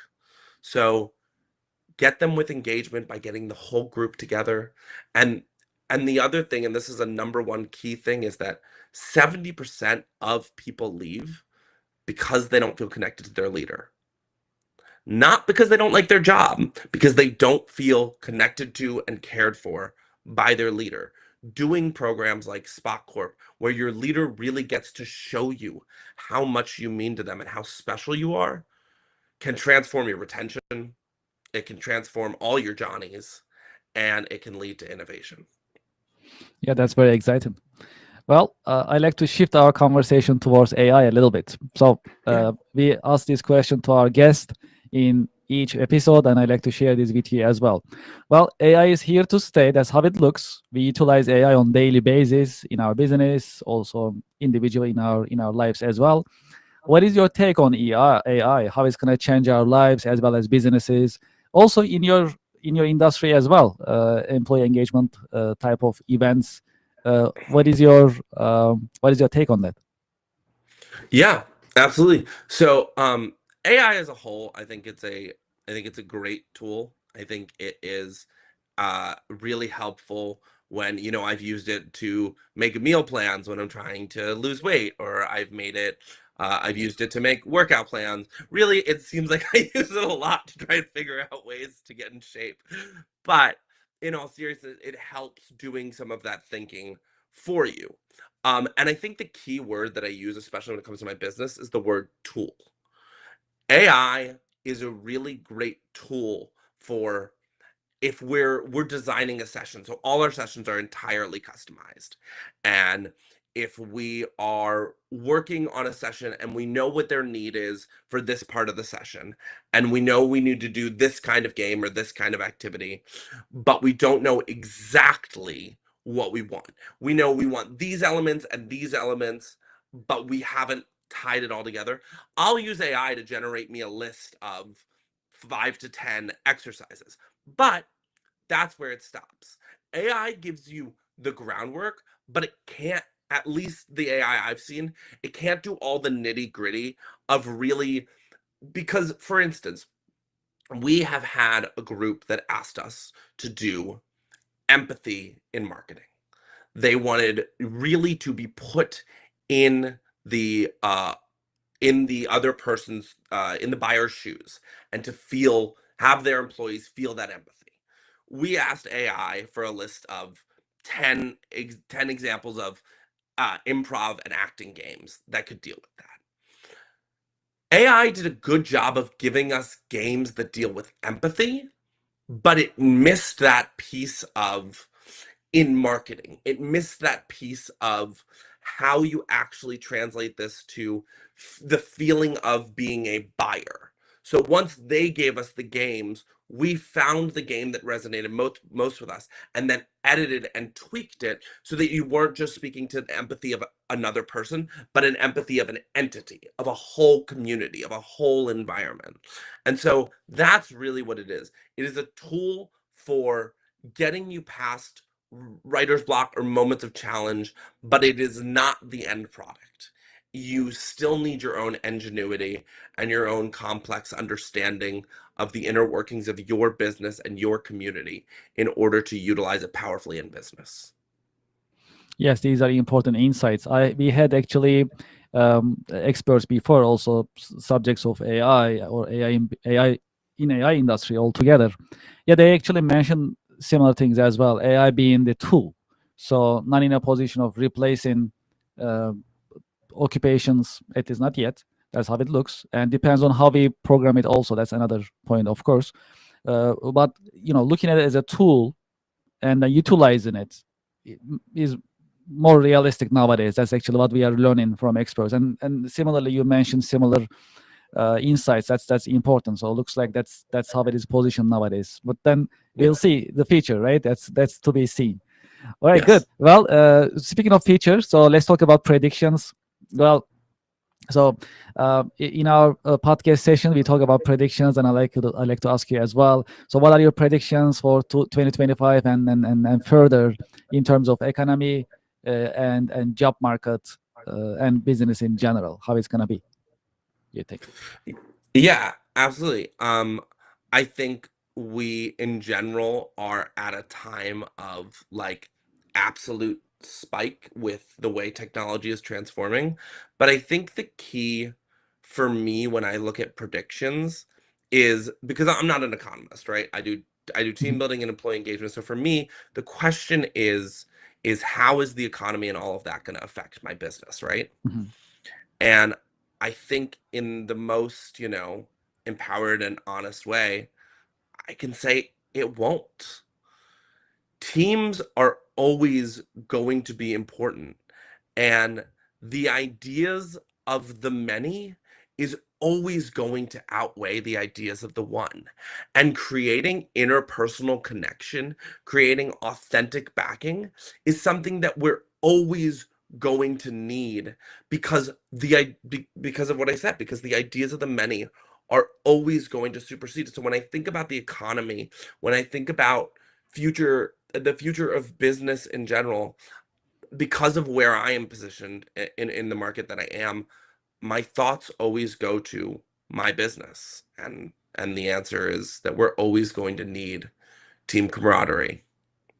Yes, makes sense. Yes, absolutely. Well, this is a bonus question. So, Okay. well, we talk about employee engagements and team building. That they are critical, right, for any business. Absolutely. Yeah. So, for any business who hasn't experienced any type of employee engagement activity, for example, or event, how can they start? What's going to be the starting point? Right? How they can, Uh, get it started in their organization or get planning, you think?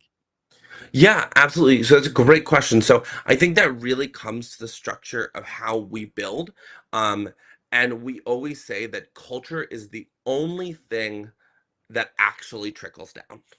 So culture starts at the top and it works its way down. So the way that we work is that we want to work with your highest level of leadership team that we can. Because if we start with, your front of the line employees and them, they'll be great and they'll be connected. But if they have a boss or because we always include the leader in the session, that's super important to us. But let's say Mhm. their boss's boss is not involved and doesn't know any of the things that we've now taught this group. If they come down and they rain, discomfort and pressure and all these things, it can filter down and crush any work that you've been doing in team building. So if you start at that first level, you're going to Mhm. lose that momentum. But what you do is you start with the leadership team. You get them on board, you get them transformed, you get them really feeling what it means to be a truly bonded team, to trust each other, to feel safe with each other. And then you watch that trickle down. And then what you'll see is, okay, this team is actually starting to transform already. We want to get a session on with them. This team is really struggling. We want to get a session on with them. This team seems like they're in a stasis place. Let's hold on them until we get these two in line, and then we'll get to this team. So it starts at the top and then it works its way down. If you've never tried team building, or if you're wondering why it didn't work in the past, think about where you started the process, because always start from the top. Yes, I definitely agree with you, and some of it I see it also in our in enterprise software industry that I am in. Anytime that we implement a new technology in an organization, it always starts from the top. It's because it's change management. So change starts with a leader, and there has to be a leader, and Yes. leader has to lead, show the direction, and Yes. help team follow the change, the process. So absolutely. So that's what I'm hearing. There are similarities, and the leaders' involvement in this type of processes is critical. So that's Yes, what I'm exactly. hearing from you as well at the same time. So that's amazing. Yes. Yeah, Good. That's no, good. and to speak to this really quickly, just um in speaking of change management, I have a perfect example of that. We had a team that we worked with where it was a brand new leader and a super like disconnected, somewhat disagreeable team. And we were like weren't sure how they were going to mesh, and so what we did was we created an environment where they could openly all explore that feeling of overcoming the discomfort of change and realizing what it feels like to be on the other side of it, having them tell stories about that feeling of accomplishment. And then we worked with that team for many months, and then what we realized was we were in a session with them like a month or two ago, and one of their leaders said, "Wow, like I'm so appreciative you guys stuck with me through all of this." And they said to him, "We would never leave you. We would never leave you because we feel so connected to you." And that's that part you're talking about. That's why the leader is so important, because even as all of the things and the general things that happen in business happen, if you feel supported by leadership, if you feel supported by the people at the top, you will fight for the organization. You will fight to stay in the community because you care about the people. I like to shift our conversation towards next generation. As part of our missions at the American Business Podcast, we like to share insights with next generation as well, in addition to to current generation, of course. So let's talk about internships and apprenticeship programs a little bit. What do you think about internship programs as well as apprenticeship programs for next generation to get ready for their career path? I think they're absolutely paramount.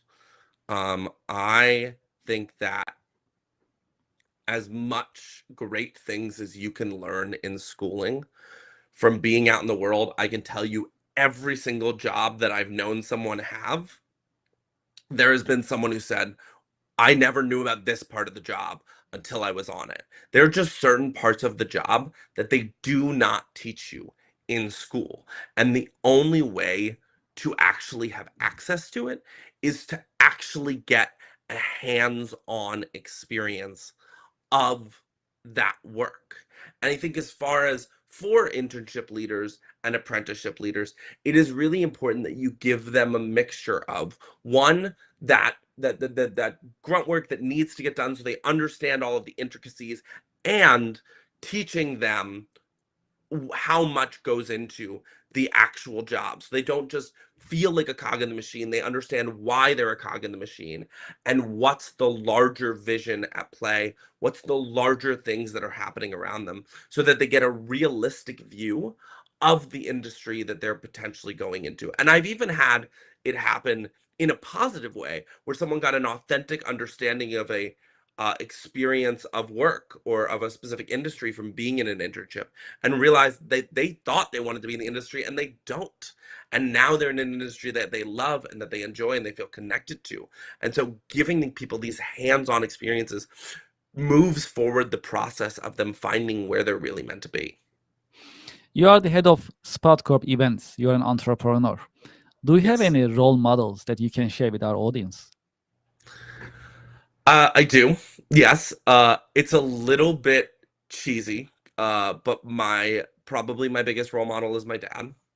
Um, my dad moved our entire family to Philadelphia when I was like 3 or 4 years old, and he was a lawyer and he was with a company, and it just wasn't a fit. And he left that job, and he had no plan and no assurity of what he was going to do, and he basically found a business online, a small business, bought in, and he built it from the ground up.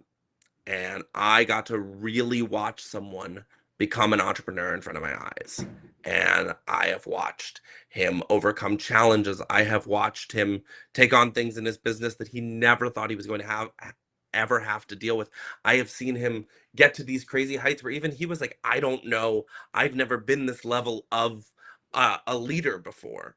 I've seen, him struggle, and I think when we see people in places of success, when we see people who are accomplished, it's really easy to think that, oh, well, they just breezed through. And my dad reminds me every day that it's not always going to be easy. It's not always going to be comfortable, but the rewards on the other side of all that hard work are so worth it.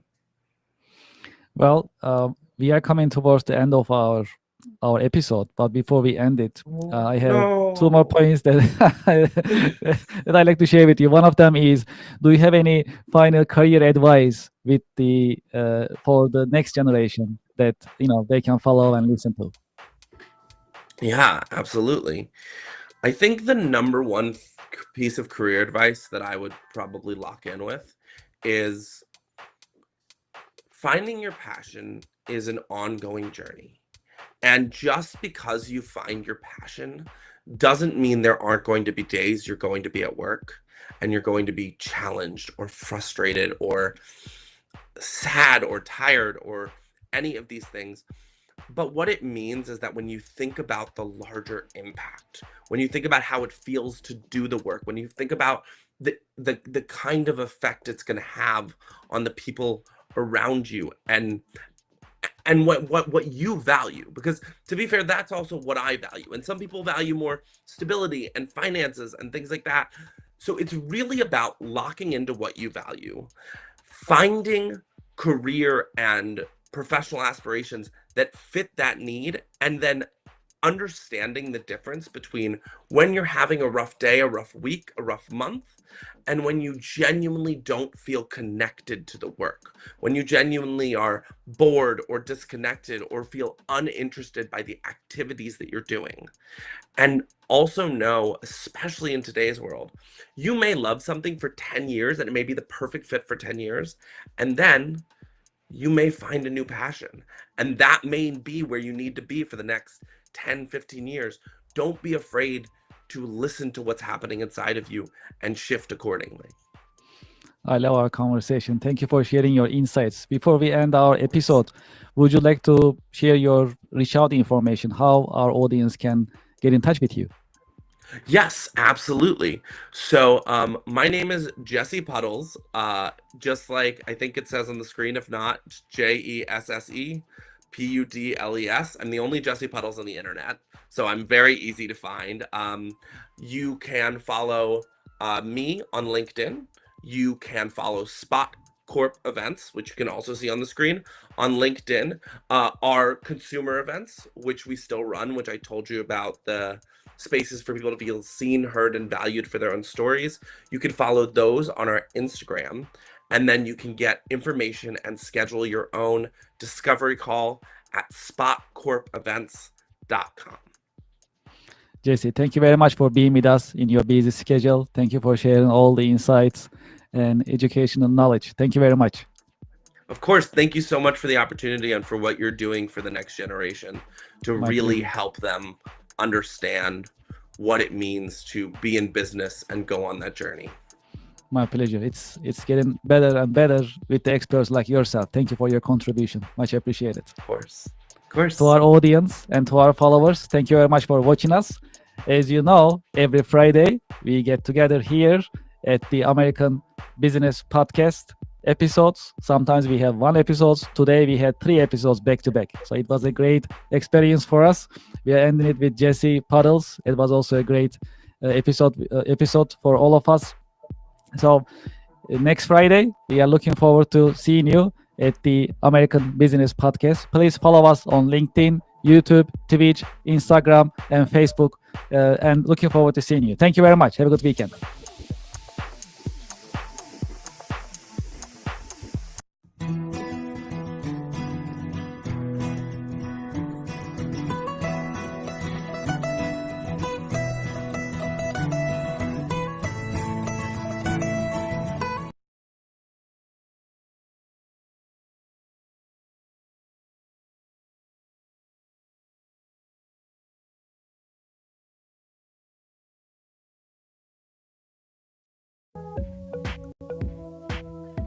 Support for the American Business Podcast comes from Norton, advanced tech for advanced threats. Sign up today. Norton offers you different packages to completely save and secure your data and your devices. Each Norton package comes with antivirus, malware, ransomware, and hacking protection capabilities. In addition, there is VPN, private internet connection, dark web monitoring, and parental control capabilities in each package. There is a promotion going on right now. I have the QR code on the screen. You can get up to 60% discount if you sign up right now for one of the packages. There are packages of deluxe, standard, plus, and select. Depends on the number of devices that you like to connect, as well as the features that you like to utilize when you are using Norton. I have the QR code on the screen. When you scan the QR code, you'll see the different packages and options available for you. Scan the QR code, go to the page that you like to sign up, pick the package that you like to use, and sign up today. True story. I am also using Norton on a daily basis, and I know all of my devices are secure every single day thanks to Norton. Scan the QR code on the screen and start using Norton today and save your devices and your data in a safe and secure manner with the help of Norton. Thank you very much and enjoy the experience.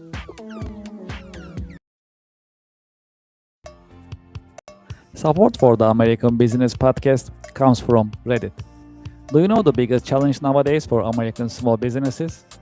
That is visibility. That's why we partner with Reddit, Reddit for Business. Reddit has more than 400 million weekly visitors. Furthermore, Reddit is reliable. Reddit is the number one source for real reviews on products, services, and brands. There is a promotion going on. When you spend $500, you'll get $500 in ad credit from Reddit. True story. I am a Reddit user. Anytime I need feedback or review for a product or service, I go to Reddit. I get the real answers, real feedback from real people, from Reddit communities. Scan this QR code and sign up for Reddit advertising for your business. Get the visibility for your company, your products, and services. Scan the QR code and sign up today. Thank you for your support.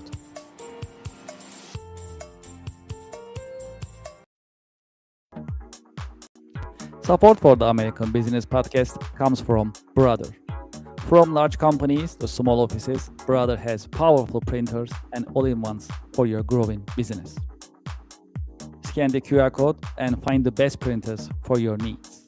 When you scan the QR code, you can see the entire collection, business office equipment collection of Brother USA, and pick the one that you like. You'll find printers, labels, toners, all-in-ones, and other office equipment available on Brother website when you scan the QR code. Scan the QR code and start shopping for Brother office equipment today. Thank you for your support.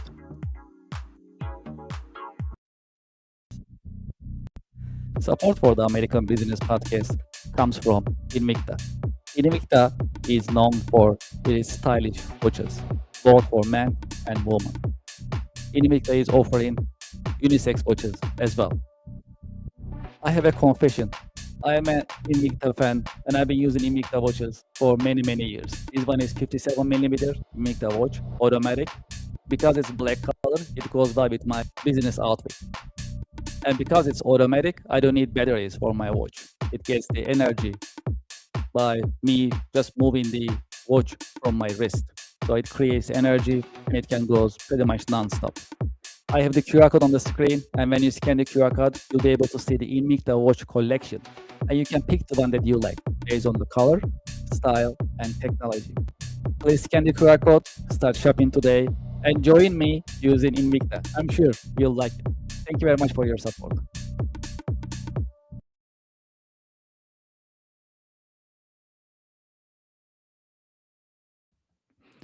We are back in the American Business Podcast. American Business Podcast is the voice of American business. We support, promote, and uplift American businesses. That is our mission, and that's how we position the American Business Podcast. As you can tell, in each the American Business Podcast episode, we share educational and informative content. Live first, unfiltered, independent, informative, non-political American business podcast. If you'd like to be a guest in the American Business Podcast, you can send us an email, americanbusinesspodcast@gmail.com. If you'd like to be a sponsor, advertiser, if you like to promote your products and services in the American Business Podcast, you can also send us an email, americanbusinesspodcast@gmail.com. I'd like to also invite you to our website, americanpodcast.tv. You can see our coming schedule on the website, and you can learn more about the American Business Podcast, updates about the podcast, as well as the schedule. Well, in this special review, as we had a conversation with Jesse Puddle in one of our podcast episodes, we talk about employee engagement. And as we discussed with Jesse Puddles, and he actually called himself accidental entrepreneur. He's actually a great entrepreneur, of course, but in a conversation where he mentioned it, his position and the way that he helps companies is organizing events to create teams and team spirit, especially the employee engagement that he was talking about. And I asked him why it was important to create these employee engagement and these type of activities. And he said that's for the highest performance from the employees, as well as to increase the retention, talent retention, also to also create belonging with the organization. That's actually what he said. That was also an important takeaway from the podcast that I shared with you, podcast episode. Also, during these type of employee engagement activities, he also pointed out that it is important to create the psychological safety so that team members can share their insights in these events, so that it helps and contributes team spirit and team building process. He also pointed out the importance of leadership, which we'll keep talking about leadership in the American Business Podcast. It is because when you have a real leader in an organization, and she shows the direction for the team and offers the guidance and being an example, things are actually moving much better and faster in an organization. Jesse also pointed this out, having and performing great leadership, especially to manage change, change is the only constant in an organization, because we keep evolving as an organization, as a team, and the leadership actually is critical for any successful change management process.